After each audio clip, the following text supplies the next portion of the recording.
Bismillahirrahmanirrahim. Jangan lupa subscribe ya. Hidat dimanapun antum berada, rahimani wa rahimakumullah. Bersyukur kita kepada Allah tabaraka wa ta'ala Rabbul Izzati wal Jalalah yang masih memberikan kepada kita nikmat umur untuk kita gunakan beribadah kepada Allah subhanahu wa ta'ala. Karena untuk itulah kita dihidupkan Allah. Kita tidak dihidupkan untuk mencari harta. Kita tidak dihidupkan semata untuk mengurus keluarga. Kita tidak dihidupkan untuk mengejar jabatan dan tahta. Namun kita dihidupkan untuk menghambakan diri kita kepada Allah subhanahu wa ta'ala. Dan manusia yang paling beruntung di permukaan bumi adalah manusia yang paling pandai menghambakan dirinya kepada Allah subhanahu wa ta'ala. Di sisi Allah, Allah tidak akan melihat kekayaan manusia, sebagaimana Allah tidak akan melihat bentuk dan rupa, sebagaimana Allah tidak melihat tingginya jabatan dan kekuasaan. Semua itu tidak ada arti di hadapan Allah subhanahu wa ta'ala. Namun untuk membedakan kualitas seorang hamba, Allah akan melihat bagaimana dia menghambakan dirinya kepada Allah Rabbul Izzati wal Jalalah. Maka untuk mendapatkan tempat yang terbaik di sisi Allah, semua kita sedang berlomba kepadanya. Untuk mendapatkan tempat terbaik, menjadi hamba yang terbaik, semua kita diberikan kesempatan yang sama. Inilah Allah dan keadilannya. Inilah syariat Allah dan keadilannya, di mana posisi seorang hamba di hadapan Allah tidak ditentukan oleh harta, tidak ditentukan oleh nasab, tidak ditentukan oleh kekuasaan, akan tetapi ditentukan oleh bagaimana dia sendiri mendekatkan dirinya kepada Allah subhanahu wa ta'ala. Dan tentunya semua kita hafal firman Allah yang ada di dalam Al-Quran surah Al-Hujurat, inna akramakum indallahi atqakum. Sesungguhnya yang paling mulia di antara kalian di sisi Allah adalah yang paling bertakwa. Allah hidupkan kita di pagi hari ini untuk itu, untuk menghambakan diri kita kepada Allah subhanahu wa ta'ala. Maka hambakanlah diri kita kepada Allah setiap Allah memberikan kesempatan kepada kita untuk hidup, karena besok belum tentu kita hidup. Mungkin iya. Maka seorang mukmin disibukkan dengan apa yang sekarang sedang dia hadapi, sekarang apa yang sedang dia jalani. Adapun hari esok dia serahkan kepada Allah tabaraka wa ta'ala. Seandainya dia hidup, maka dia akan melakukan apa seperti apa yang dia lakukan pada hari ini, kalau bisa dia tingkatkan. Maka orang muslim tidak disibukkan oleh berpikir bagaimana besok. Walau dia memiliki cita-cita, walau dia memiliki keinginan untuk hari esok, tapi tidak disibukkan oleh itu. Apalagi mengkhawatirkannya. Mengkhawatirkan hari esok, terdapat di dalamnya kelemahan iman. Pertama, hari esok belum tentu kita hidup untuknya. Tak ada jaminan bahwa kita akan bertemu dengan hari esok yang kita khawatirkan itu. Yang kedua, hari esok kalau ataupun kita hidup, sudah ada ketentuan takdir ilahi tentang apa yang akan terjadi, tidak perlu dikhawatirkan. Dan kalau toh pun kita bertemu dengan hari esok itu, belum tentu yang kita takutkan itu yang akan terjadi. boleh jadi sebaliknya.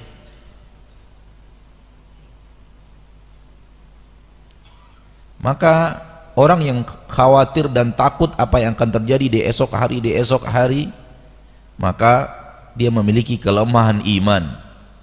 Tawakalnya kepada Allah tabaraka wa ta'ala Rabbul Izzati wal Jalalah tipis. Dan sifat keimanan yang tipis dengan tawakal yang tipis ini terhadap hari esoklah yang membuat manusia kemudian membisniskan hari esok.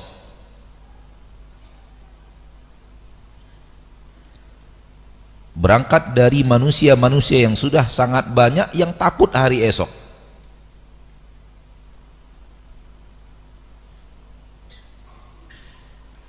Bermuncullah bisnis-bisnis sehat di tengah manusia-manusia yang takut akan apa yang akan terjadi keesokan hari terhadap dirinya, terhadap istrinya, terhadap anak-anaknya, terhadap rumahnya, terhadap kendaraannya, terhadap.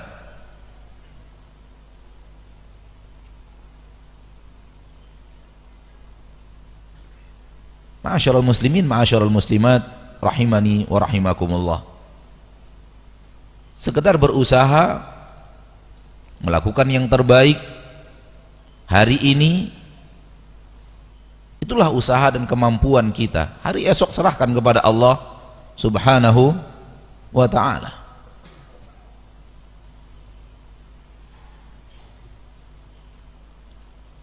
Kalau kita mengkhawatirkan hari esok untuk anak-anak yang kita cintai, maka solusinya adalah memberikan kepadanya cara hidup yang benar, bukan menyiapkan kepadanya gudang kekayaan. Karena gudang kekayaan yang dipakai oleh orang yang cara hidupnya tidak benar tidak akan ada artinya.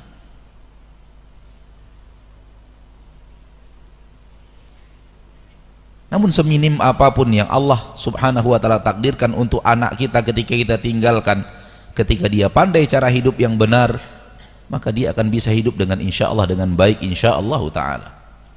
Dan cara hidup yang benar adalah apa yang diajarkan oleh Allah dan apa yang disunnahkan oleh Rasulullah sallallahu alaihi wasallam. Semoga Allah tabaraka wa ta'ala menguatkan kita hidup untuk selalu beribadah kepada Allah subhanahu wa ta'ala. Dan ibadah yang paling agung adalah tauhid. Ibadah yang paling utama adalah tauhid. Ibadah yang merupakan pondasi segala ibadah, di mana dia tidak akan diterima kecuali ibadah itu adalah tauhid. Manakala hilang tauhid, semua ibadah hilang. Allah berfirman, la in asyrakta la yahbatanna amaluk. Kalau kamu berbuat syirik, artinya tauhid hilang. Kalau sudah terjerumus ke dalam syirik, tauhid hilang, habis tauhidnya, nggak ada arti, tidak ada arti ibadah apapun. Maka selalu kita ulang, kita sampaikan kepada kaum muslimin, kita terus ingatkan diri kita dan kaum muslimin dan muslimat yang kita cintai. Datang menghadap Allah dengan segala ibadah, tambah syirik, atau datang menghadap Allah dengan segala maksiat tanpa syirik, yang kedua lebih baik.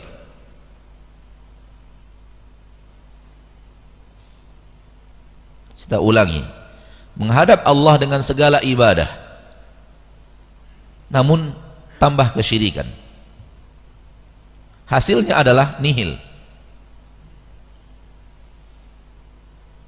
Namun menghadap Allah tabaraka wa ta'ala dengan banyak ragam maksiat namun tidak pernah berbuat syirik dan tauhidnya benar, la ilaha illallahnya tidak hilang, maka ini memiliki nilai di sisi Allah. Minimal yang dia dapatkan adalah tidak akan kekal di neraka. Adapun yang pertama akan kekal di neraka. Dan ini tentunya bukan pilihan. Pilihan kita hidup dengan ragam ibadah dan menjauhi ragam maksiat dan tidak syirik. Pilihannya adalah itu. Namun kita ingin mengingatkan kaum muslimin akan bahaya syirik dan pentingnya tauhid. Jangan gara-gara kita berikan pilihan itu antum milih, saya milih yang pertama, yang kedua aja gitu. Karena maksiat adalah jenjang menuju syirik. Dia adalah wasilah yang akan mengantarkan orang kepada syirik. Kita hanya ingin menegaskan bahwa amalan sebanyak apapun kalau disertai syirik nihil. Dan maksiat sebanyak apapun kalau disertai dengan tauhid, maka tauhid itu masih bermanfaat. Kalau ataupun akhirnya dia diazab di neraka, dia tidak akan kekal di neraka untuk selama-lamanya. Namun kalau berbuat syirik, kekal di neraka untuk selama-lamanya. Dan itu Allah yang mengatakan, innahu may yusyrik billah faqad harramallahu alaihil jannah. Yang berbuat syirik kepada Allah, Allah haramkan untuknya surga. Yang mengharamkan surga adalah pemilik surga, pencipta surga. Kalau sudah diharamkan surga, itu artinya apa? Neraka. Wa ma'wahun nar, dan tempat kembalinya adalah neraka. Oleh karena itu, mari kita terus perkuat keinginan kita untuk bertauhid dan mendalami tauhid, dan keinginan kita untuk mengamalkan tauhid, dan ketakutan kita kepada syirik, dan ketakutan kita untuk mendekat kepada yang namanya syirik. Kita lanjutkan kitab kita pada pagi hari yang berbahagia ini, yaitu Kitab Tauhid karya Syekh Muhammad Ibni Abdul Wahhab, dan kita masih di bab yang pertama, dan kita sampai kepada firman Allah tabaraka wa ta'ala Rabbul Izzati wal Jalalah, dalil-dalil tentang kewajiban tauhid. Qauluhu, berkata muallif rahimahullah, qauluhu, dan firman Allah subhanahu wa ta'ala yang terdapat dalam surah Al-Isra ayat 23 dan 24. Wa qadha rabbuka, a'udzu billahi minasyaitonir rajim, wa qadha rabbuka alla ta'budu illa iyyahu wa bil walidaini ihsana imma yablughanna 'indaka al-kibara ahaduhuma aw kilahuma fala taqul lahumā uffin wa la tanharhumā wa qul lahumā qawlan karīmā wakhfid lahumā janāha adh-dhulli minar rahmah wa qur rabbirhamhumā kamā rabbayānī shaghīrā.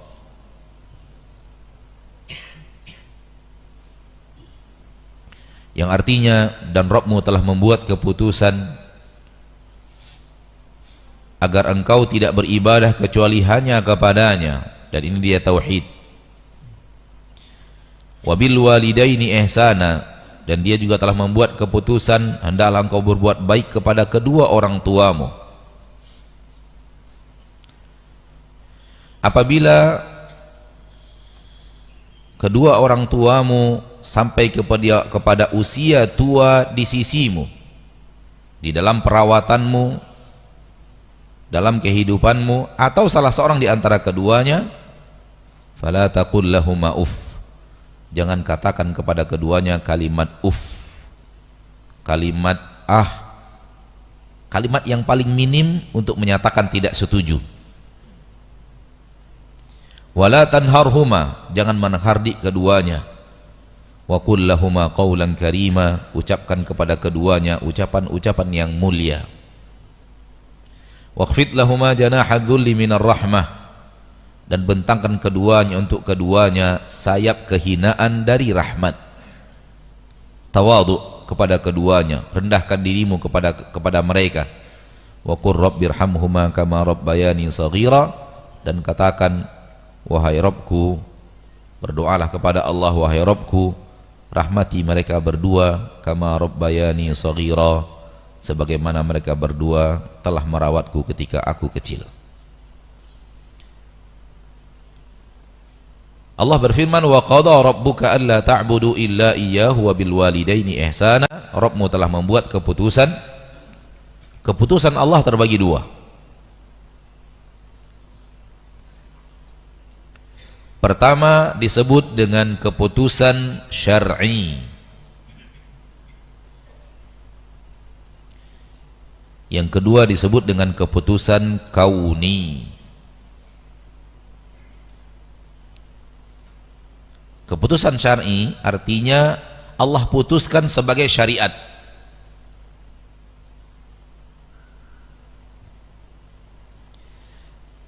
Keputusan kauni artinya Allah putuskan sebagai kejadian.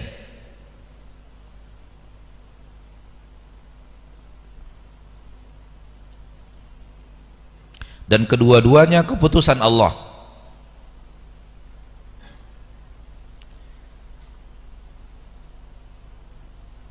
Kedua-duanya ketentuan Allah dan takdir Allah.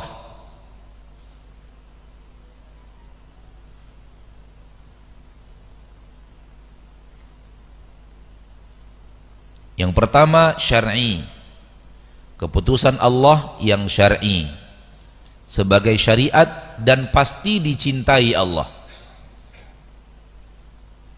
Apapun yang merupakan keputusan syar'i, ketentuan syar'i, pasti dicintai Allah.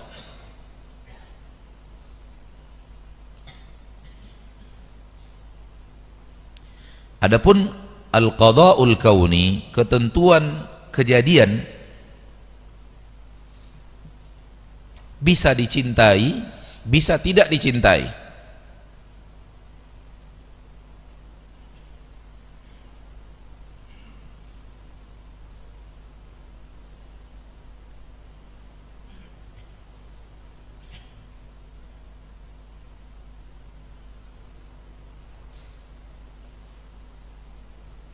Jadi ketentuan Allah, takdir Allah yang dia merupakan takdir ketentuan yang merupakan kejadian, apapun kejadiannya, ini boleh jadi kejadian itu dicintai Allah dan boleh jadi kejadian itu tidak dicintai Allah. Dan seorang muslim harus benar-benar mengerti masalah ini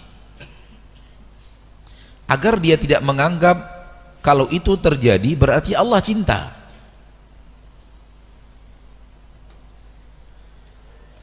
Ada penyakit yang ditebarkan iblis di hati manusia. Inti daripada yang disebarkan iblis di hati manusia itu adalah Allah sudah mentakdirkan terjadi berarti Allah ridho. Saya, keadaan saya begini sekarang yang Allah takdirkan, ya berarti Allah senang saya dalam keadaan begini.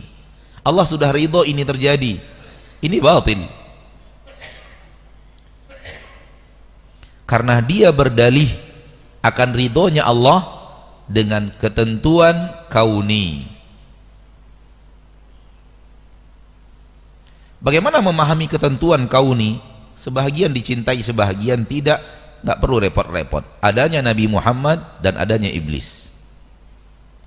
Adanya Nabi Muhammad sallallahu alaihi wasallam dan adanya iblis. Ini ketentuan kauni. Kejadian. Nabi Muhammad ada? Hah? Dicintai apa tidak?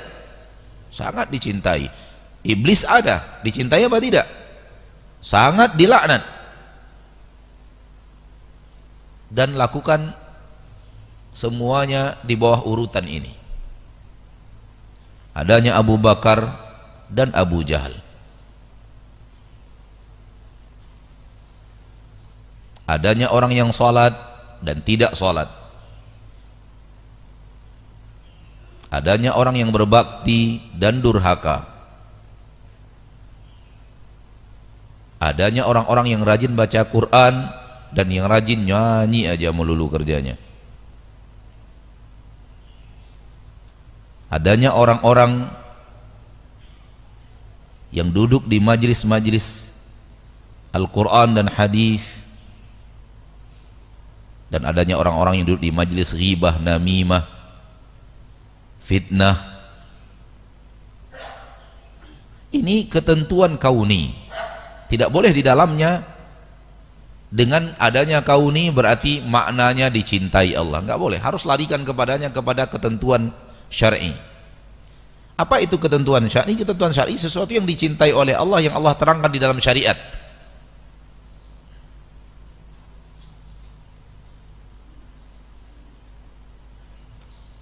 Kalau sudah Allah terangkan di dalam syariat bahwa Allah cinta ini, berarti itu ketentuan syar'i. Seperti ayat ini, Allah memberikan keputusan, memberikan ketentuan harus begini, berarti ini kecintaan ini, berarti ini keputusan syar'i, berarti yang seperti ini dicintai oleh Allah, itu pasti. Berbakti ke orang tua dicintai oleh Allah subhanahu wa ta'ala. Baik, sudah duduk masalahnya insyaallah. Lalu kemudian pertanyaan berikutnya, bagaimana menentukan ketentuan kauni dicintai atau tidak dicintai Allah? Jawabannya, kembalikan kepada ketentuan syar'i. Jawabannya, kembalikan kepada ketentuan syar'i. Karena semua yang ada di ketentuan kauni ada jawabannya di ketentuan syar'i. Ini dicintai, ini tidak dicintai, ini dicintai, ini tidak dicintai. Ini akan mendatangkan ridho Allah, ini akan mendatangkan murka Allah, semuanya lengkap.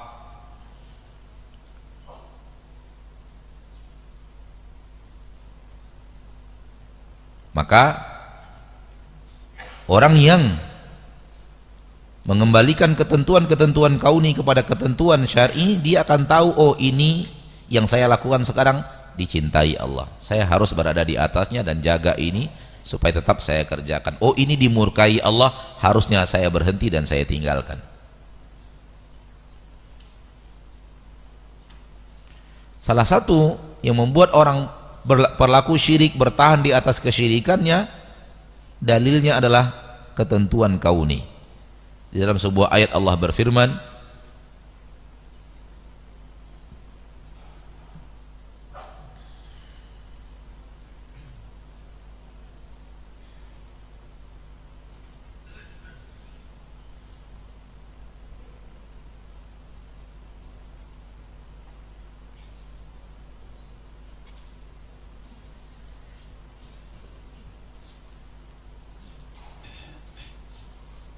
Surah Al-An'am ayat 148.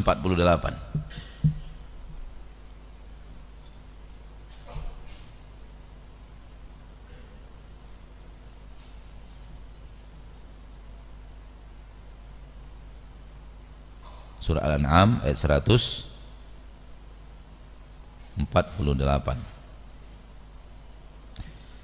Allah berfirman, sayaqulul ladzina asyraku law sya'allahu ma asyrakna wala abauna. Akan berkata orang-orang yang berbuat syirik, orang yang sudah berbuat syirik, sedang berada di atas kesyirikan, mereka akan berkata, law sya'allah, kalau Allah ingin, kalau Allah berkehendak, ma asyrakna wala abauna, tidak mungkin kami berbuat syirik dan ayah-ayah kami berbuat syirik. Kalau Allah mau, kami tidak akan berbuat syirik. Tak akan kejadian ini, kalau Allah mau nggak akan ada kejadian syirik ini. Tidak juga pada kami, tidak juga pada orang tua kami, kakek-kakek kami. Ini ayat ini menerangkan tentang orang yang tidak faham membedakan yang mana ketentuan kauni dan yang mana ketentuan syar'i. Lalu kemudian berdalih dengan ketentuan kauni, keputusan kauni, dia berdalih bahwa ini bukti Allah cinta, bukti Allah setuju dong, bukti Allah ridho, dan ini batil.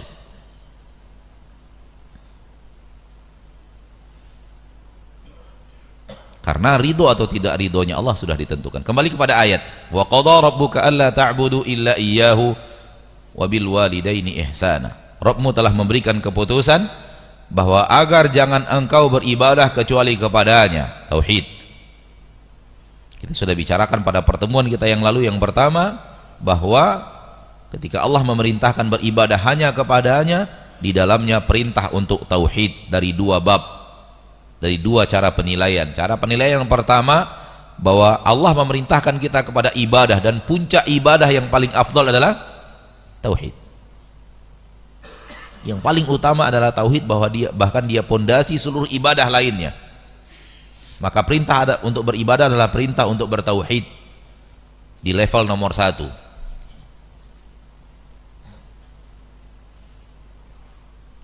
Cara pemahaman yang kedua bahwa ibadah dalam maknanya yang khusus adalah tauhid.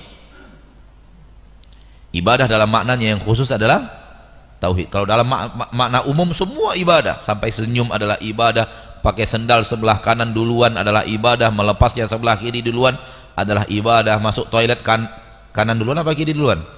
Kiri duluan adalah ibadah, keluar kanan duluan adalah ibadah, masuk masjid kanan duluan adalah ibadah, keluar masjid kiri duluan adalah ibadah, sampai kepada pasang sepatu, pasang sendal, pasang kaos kaki semacamnya. Ini kalau diniatkan ibadah adalah ibadah. Maka ini ibadah secara umum. Namun puncak ibadah itu adalah tauhid. Wabil walidaini ihsana, dan agar kalian berbuat baik kepada kedua orang tua. Keputusan Allah tabaraka wa taala, dan ini menunjukkan keputusan besar. Keputusan besar. Berbakti kepada orang tua adalah keputusan Allah yang sangat besar, ketentuan Allah yang sangat besar. Oleh karena itu Allah murka sekali apabila ini dilanggar. Kenapa dikatakan besar? Karena Allah sebut setelah tauhid. Setelah Allah menyebut hal yang paling besar, tauhid, kemudian Allah menyebut bakti kepada orang tua. Ketika digandengkan, menunjukkan yang digandengkan ini adalah sesuatu yang besar juga. Maka besarkan ketentuan dan keputusan Allah ini dalam diri kita.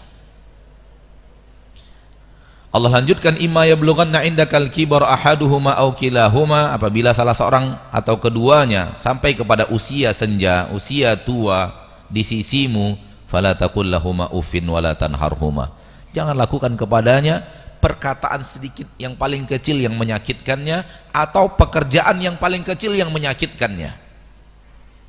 Jangan lakukan kepada keduanya itu. Perkataan paling kecil uff,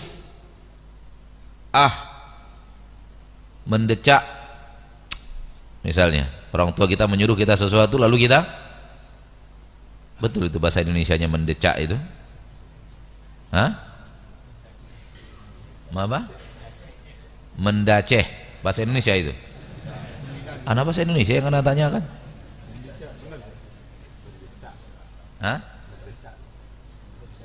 Ya, karena anak orang Minang jadi nggak tahu Indonesia yang benar kayak apa. Intinya kalimat lisan yang paling kecil untuk tidak setuju